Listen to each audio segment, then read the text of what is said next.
went to a concert the other day for 45 cents. Who'd you see? 50 Cent Nickelback.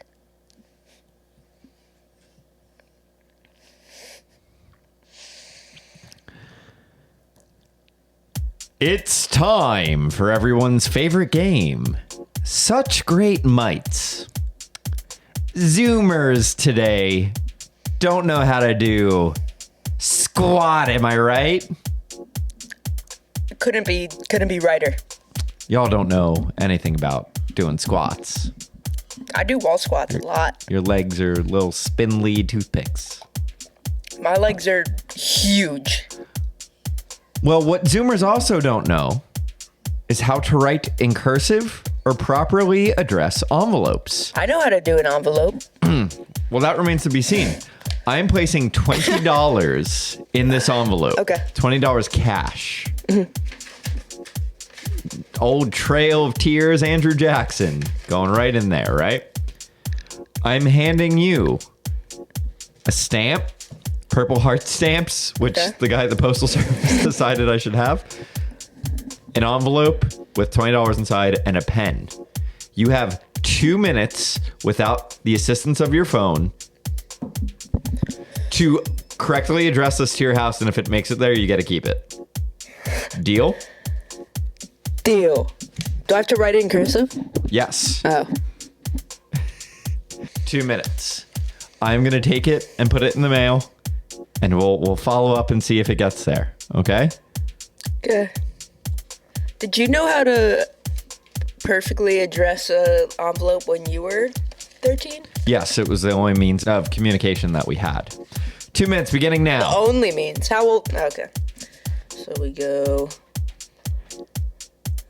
Who should I address it to? Me? Yeah. Owen? Nope. That goes in the center, right? Yeah. You know, maybe if you spent less time eating Tide Pods, this would be easier for you. Hacky sacking, listening to The Weeknd. You just gotta connect the letters, basically. I mean, this is not cursive. You're not cursive, bud. Huh. You have 38 seconds.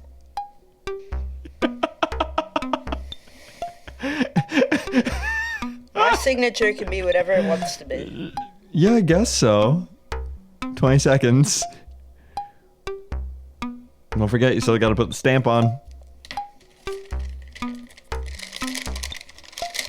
10 seconds. It won't peel. 5, 4, 3, 2, Mwah. 1. Good, right? So what you've done is you've written your address. Mm-hmm. The first letter is a 4, but you drew a 0 around it? Well, I started writing my name there, but I realized you're not supposed to do that. Why does my microphone sound like that? All tinny and stuff? Yeah. I don't know. Try plugging it in more in the back. Hello. Is that better? I don't know. Take off the top. Hello. Is that better? I don't know. I think it's a little better, yeah. Anyway, so you've written in the top left corner your address, kind of all out of order. You didn't put the zip code last. And then in the middle, you just wrote to what looks like kind of something like your name. It's my name, yeah. In the center. This is not how you address an envelope. Oh. So what you do is you write the return address in the top left. Okay. Which would be wherever you're sending the letter from, so that if there's an issue, they send it back to that address. Well, I don't know this address, so. Right. But you didn't write any return address, and you wrote your address where the return address goes. If I wrote my return address, then they're going to return that to my house. Therefore, I will have the money. You're not the first person to think of this. I don't know if they're going to bring this to your house. This might get... It's also illegal to send cash in the mail, and they do scan it, so I don't know what they're going to do with it. But we'll find out. I will say, you nailed the stamp placement. Exactly where that goes. I know. Well, now it's like perfect. Talk. Talk. Hello? Yeah. Yeah, it's good. How do you like that? Okay. Well, we'll see how it goes. My stamp placement is top tier. This is Deep Dive Divas. Each episode, myself and Owen listen to the only Postal Service album. And we feel a little sad. Yerp. The Postal Service is an indie rock group. They formed in Seattle, Washington in 2001. And as I said, they've only got one album to date, which went platinum. What a bunch of losers. Follow me back, if you will. Will you? Mm-mm. To the year 2001, where nothing bad ever happened to anyone ever, anywhere. Let's go to Spokane, Washington. It's kind of cold and wet. Flowbots, the Denver rap rock group, are on stage. They're just bopping away. Rapping, rocking. In the audience are two nerdy dweebs named Ben Gibbard and Jimmy Tamborello. And they meet and fall in love. Aww.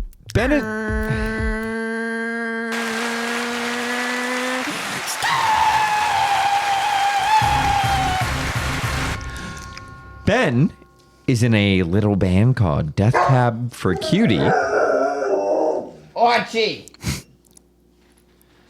Which formed in Bellingham, Washington. It might be Bellingham, I'm not sure. In 1997.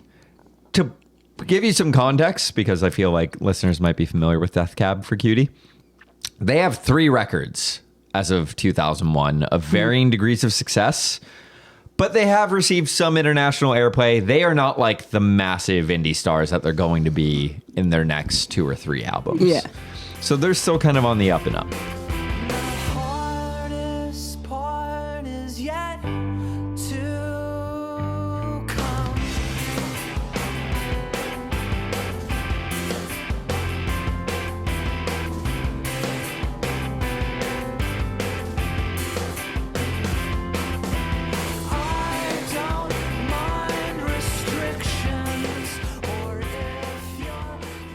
Jimmy Tamborello, by contrast, is an electronic artist known as Dintel, spelled D-N-T-E-L. By this time, Jimmy has a few singles, and he put out a compilation record of various remixes that he did, as well as a few original tracks. And he has begun work on his debut proper album, which will eventually be entitled Life is Full of Possibilities. Nerd. Boo. Boo. Boo. So as I said, they're at Flowbots, vibing. And Ben then steps up and he's hanging out with Jimmy and they're remixing songs together. Mostly German electronic artists, as well as the Flaming Lips. What? I don't know why. A bunch of dweebs. And they compile their work onto an EP, which is successful considering what it is. Ben sings on the track, parentheses, this is, unparentheses, the dream of Evan and Chan on Jimmy's debut record.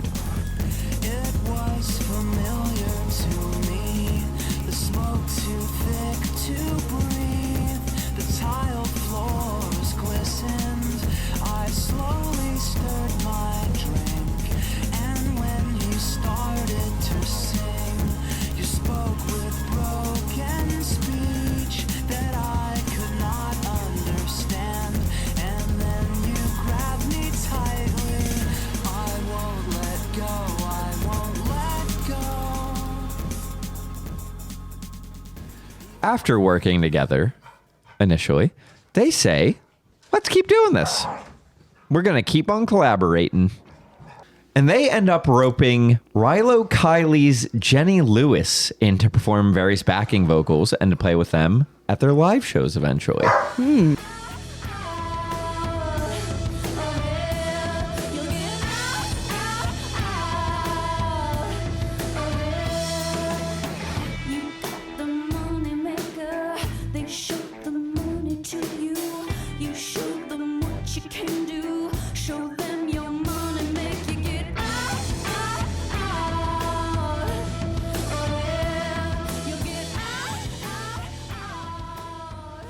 I always heard the Postal Service referred to as a duo, but it seems that they always refer to themselves as a trio or a supergroup.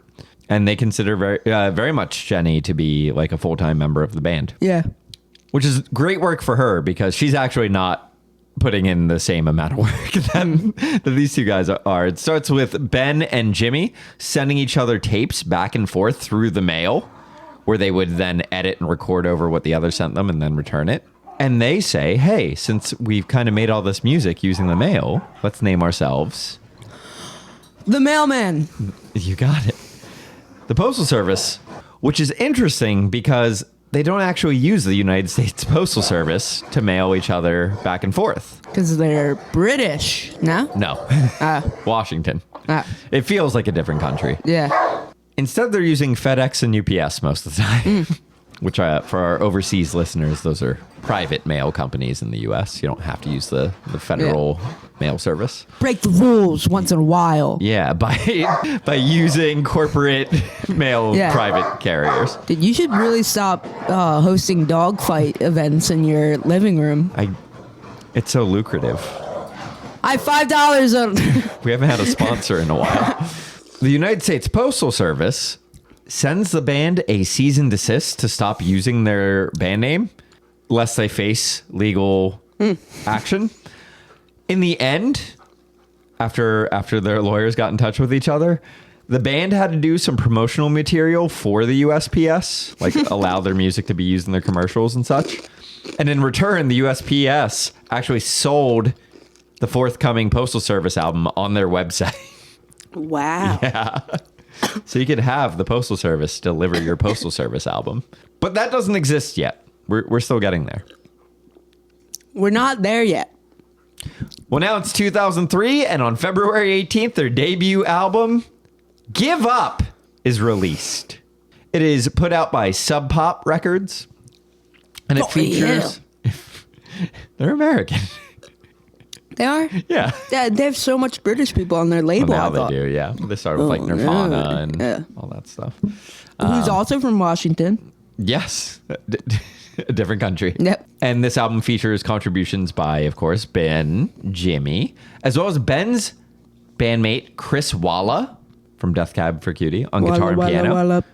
Of course, Jenny Lewis. Of course. As well as one Jen Wood, who was sort of like a staple in the Seattle music scene. She was just very popular out there, and everyone kind of knew her at the time.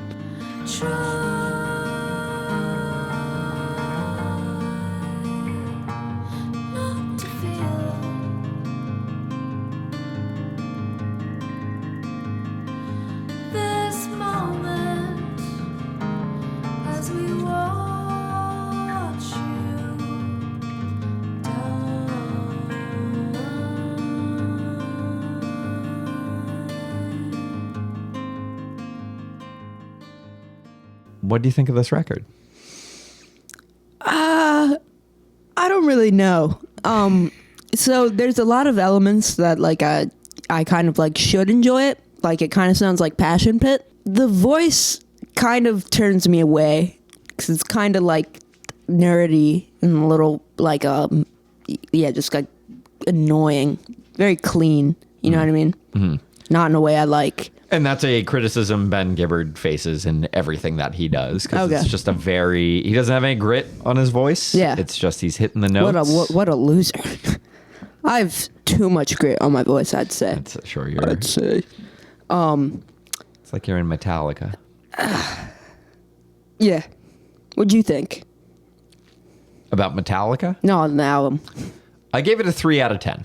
I agree with you. I thought you would really like it. Nope. So I should. This is one of those things. You ever have an artist where everyone you know who has similar taste to you loves them and you just don't get it? Uh-huh. It was like the Postal Service and Vampire Weekend for me, where I just did not understand. Yeah. This album was everywhere when I was growing up. There's a song on here called Clark Gable. I kissed you in a style Clark Gable would admire or something like that. Those lyrics were on everyone's MySpace page back in the day. Such Great Heights was everywhere.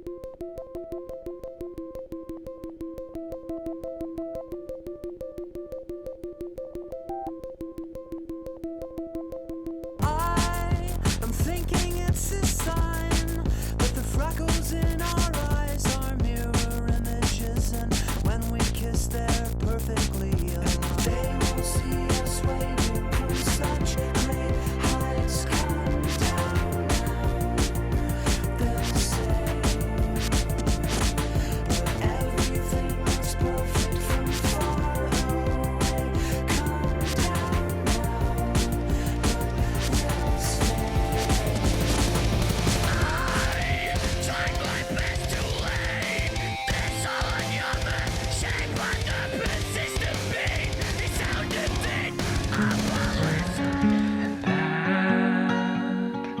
Frankly, will not fly.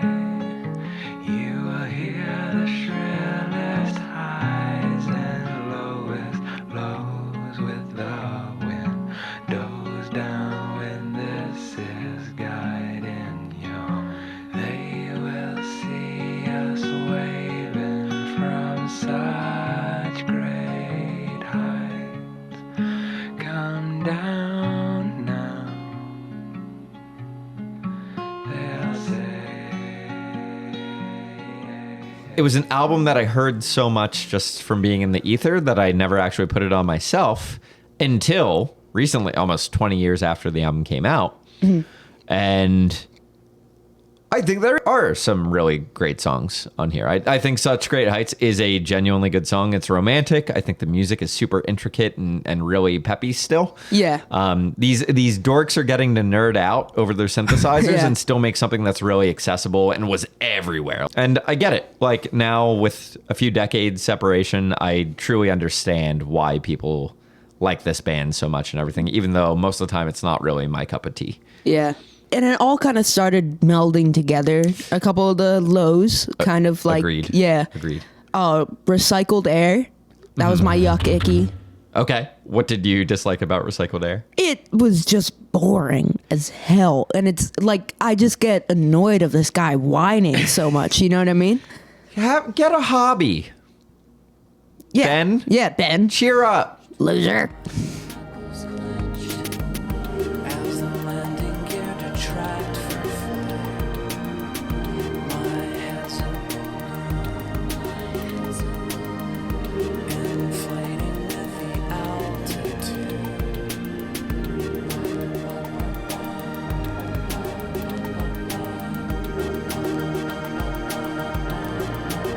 My criticism is similar. My yuck icky track was This Place is a Prison. Yeah. Which again, I can't say anything scathing about it. It's just so boring.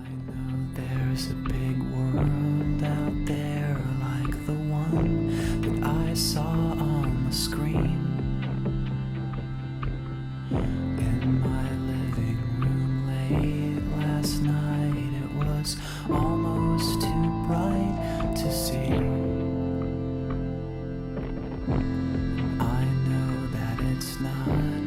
I'll go to my my lyric of the day, which is from Sleeping In.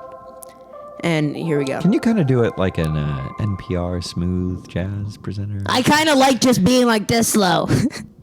Last week I had the strangest dream, where everything was exactly how it seemed, where there was never any mystery of who shot John F. Kennedy. It was just a man with something to prove. Slightly bored and severely confused, he steadied his rifle with his target in the center and became famous on that day in November. What a crazy lyric, I mean. It's such a sharp left because I think that's like a love song. And then suddenly Yeah. it's about Lee Harvey Oswald And yeah. or whoever did it. Or whoever. Hey, don't go to assumptions on NPR. We like to keep it clean and classical on NPR. Well, I think the classical view is that it was Lee Harvey Oswald. Oh. It what was the Lee Warren Harvey Commission report says. Oswald. Take it from me. My yummy song was Natural Anthem. Oh, Jose, can you see?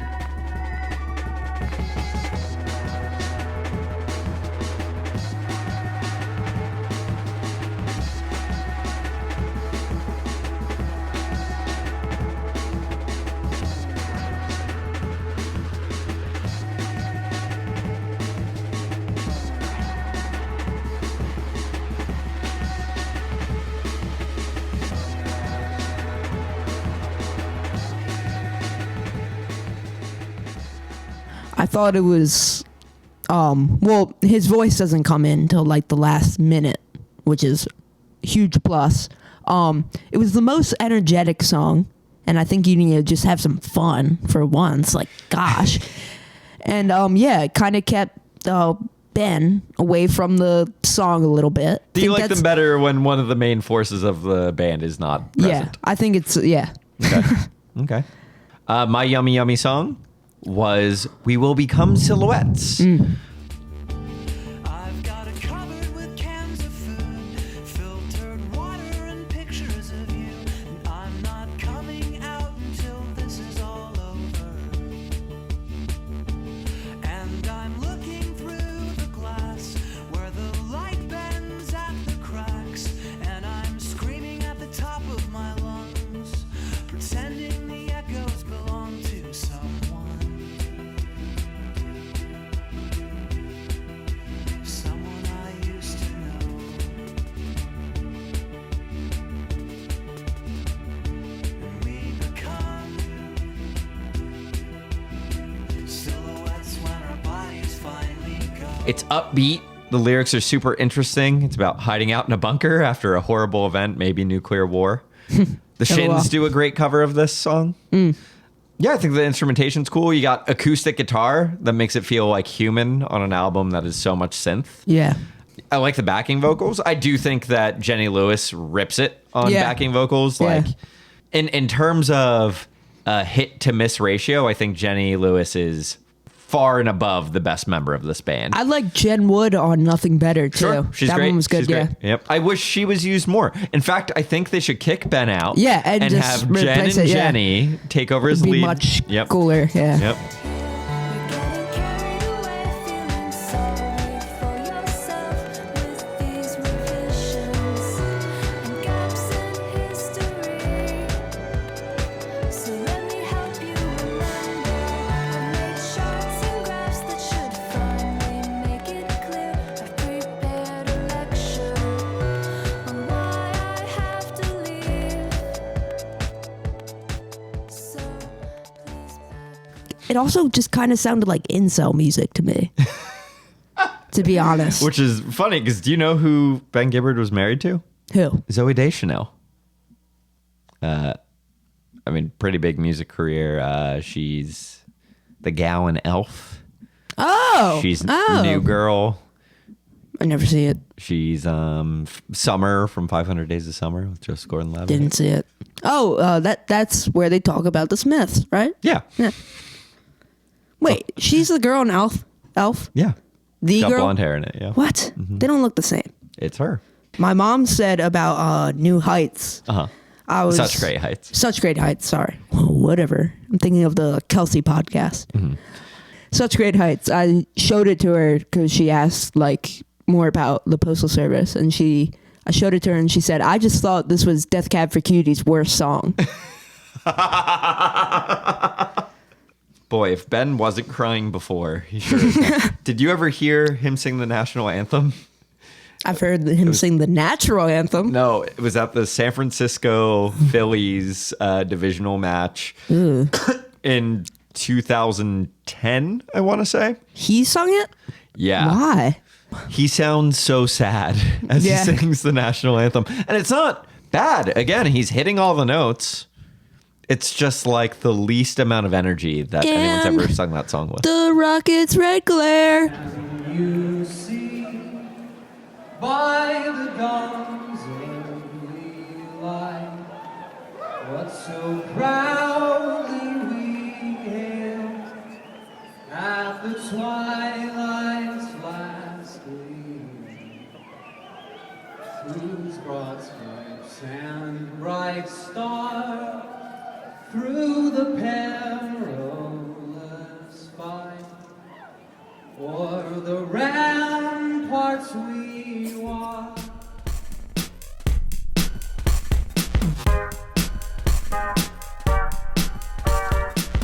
Each episode, we like to highlight the up-and-coming work of a discography developing diva. Today, that is Penny Death. Penny Death are a product of Entertainment Corporation Memory Corps, who brought you acts such as Scrimdingle and the Flambos, Eric Dougley, and of course, Metallica. It is now time to have these lucid dreams where I can't move a thing with Penny Death and their song, Horse in a Nightmare, again.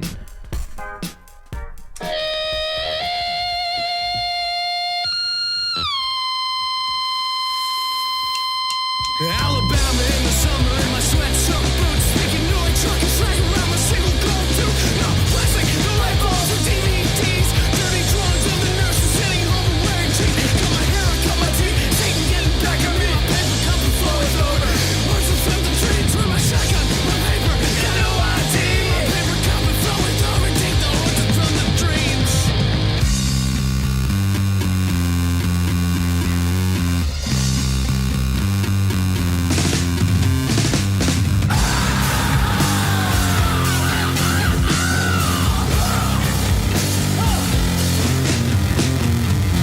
Short-sighted, never tall enough to reach.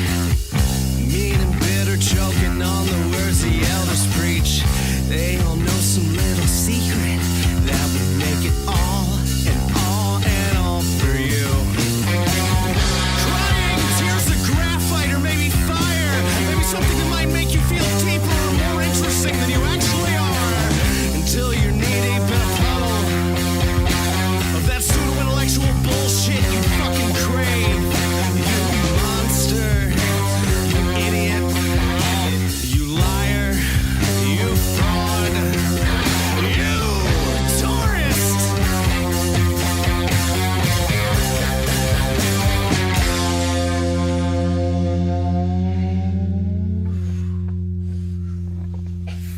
To Alabama in the summer in my sweat-soaked boots, speaking new and trucking slang around my single gold tooth. No plastic, no light bulbs, no DVDs, dirty drawings of the nurses sitting home and wearing jeans. Cut my hair and cut my teeth, Satan getting back at me. My paper cup and flow is over. Horses from the dreams, with my shotgun, my paper, got no ID. My paper cup and flow is over. Horses from the dreams.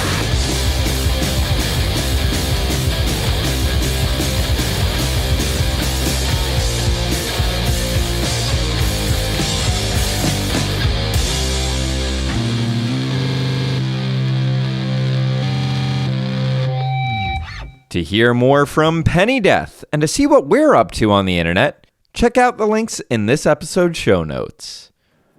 By March of 2004, the album has gone gold, which means it has sold how many records? 500,000. Yes, very good. Woo-hoo! And I can address a letter, and I know how much sold. Again, I sells. can't stress this enough. I don't think this is going to get to your house. I think it is. The album will eventually hit platinum, meaning it sold 1 million records, in October of 2012. So people keep buying it over the course of 8 years. Bunch of dweebs. Yeah, it was. Fist bump. According to Sub Pop, it was their best seller since Nirvana's Bleach. Which was Nirvana's first record. Jimmy Tamborello's solo work, as well as Rilo Kiley and Death Cab for Cutie, are all going strong while the Postal Service stuff is going down. But they take the show out on the road, and it goes really, really well. They sell a bajillion tickets. Bajillion? I don't know if that's the Ooh. exact figures. Why is Death Cab for Cutie putting a small little orange in a terrible car?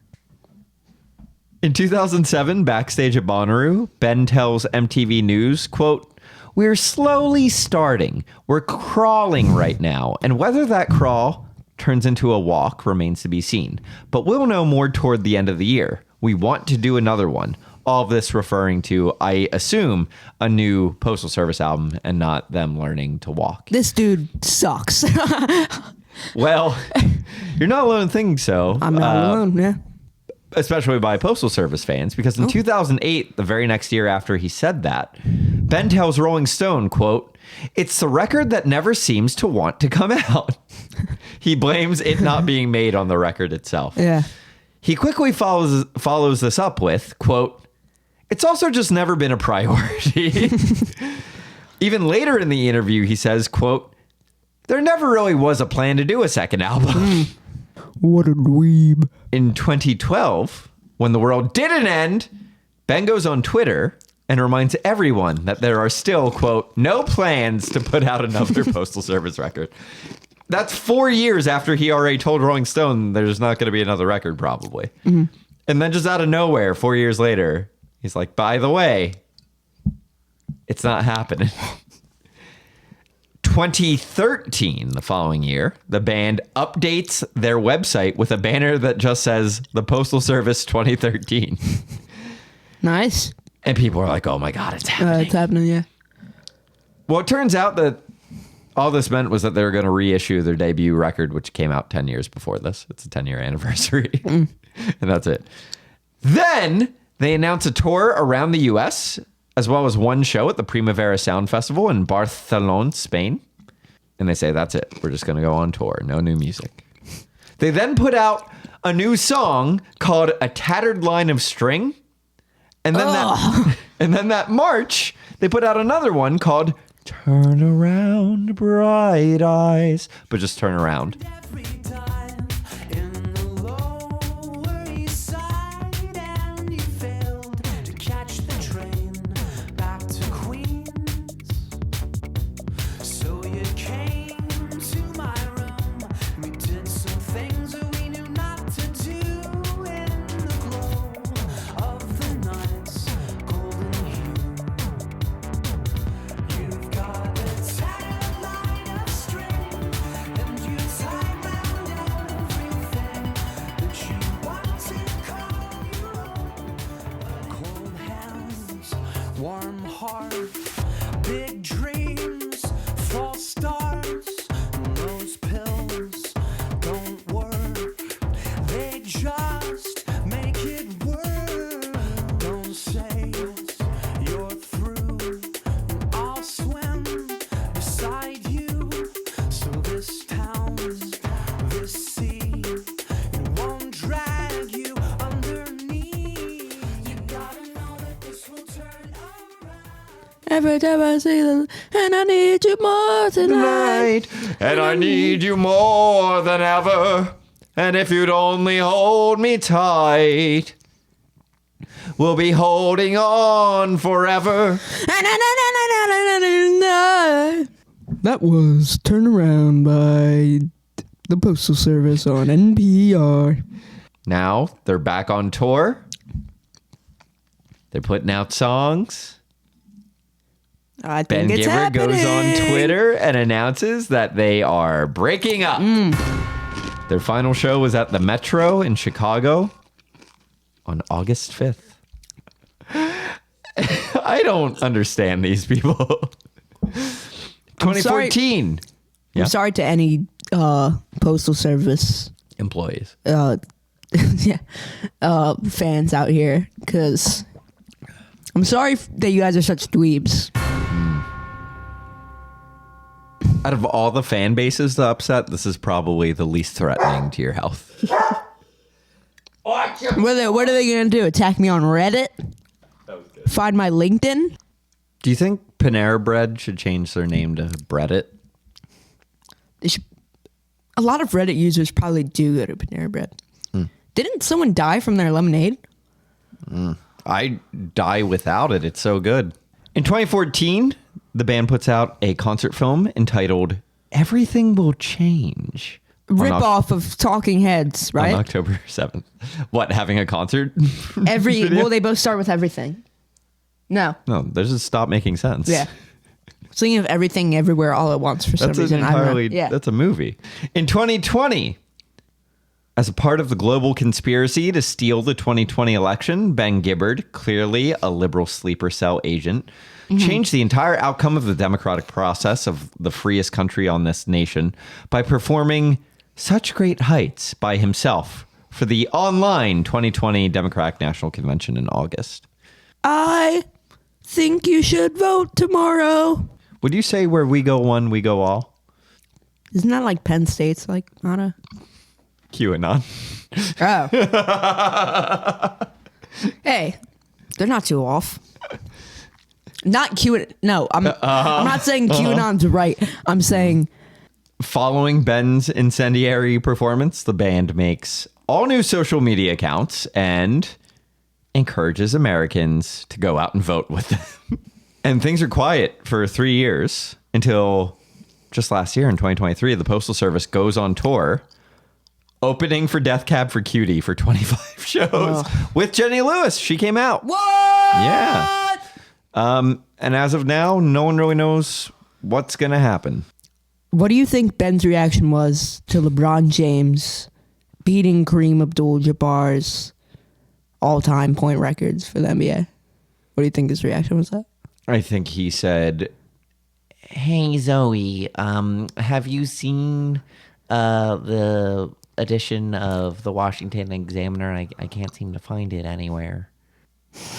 What does that have to do with LeBron? I don't think he was interested. I just think this show needs more sports. Okay. Do a little sports segment for us. Welcome back.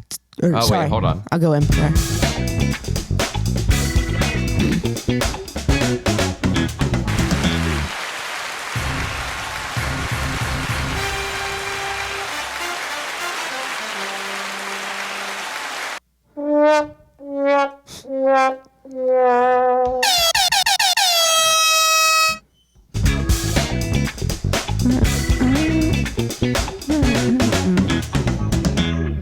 Welcome back to NPR Sports Edition. Pascal Siakam to the Pacers. Wow. Am I right? Do you think the Indiana Pacers are contenders this season? Pacers, more like Hellraiser is a 1980s horror flick. And those Cenobites are scary.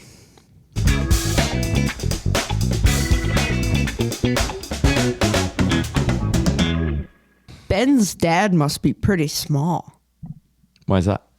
Well, he's dating the girl from Elf. And She's a full-sized human. And they were married. And now are divorced. wait, they're divorced? Ben and Zoe. really? Why didn't you cover that? I think I said he was married. Oh. Who's he married to now? Rachel Demi. Sounds like a weeb. Oh, Rachel Demi is a photographer and tour manager. Sounds like an industry plant. I'm saying Ben's an industry plant. Speaking of plants, Ben Gibbard used to be a vegan, but as of 2003, he's a pescatarian. Wait, he's a pescatarian? He eats fish. What? Sorry to any other pescatarians, but you're quite the pesk. I only eat fish. That's the only meat I'll eat. I only like fish. Like, I have nothing wrong with vegetarians or vegans. That's cool. But like, making an exception just for fish? I don't really like eating meat except if it's fish. I really like fish sticks. Are you just hungry? Is that real- what this is all about? Real Fortniters know that there's a skin in Fortnite named Fish Sticks. Is there? Yeah. No. Yeah? Look it up. Oh, wow. Literally, if you type fish stick in, Yeah. it comes up almost immediately. This is the lowest of the low. At first, we were at such great heights. Such great heights. And now we're talking about Fortnite.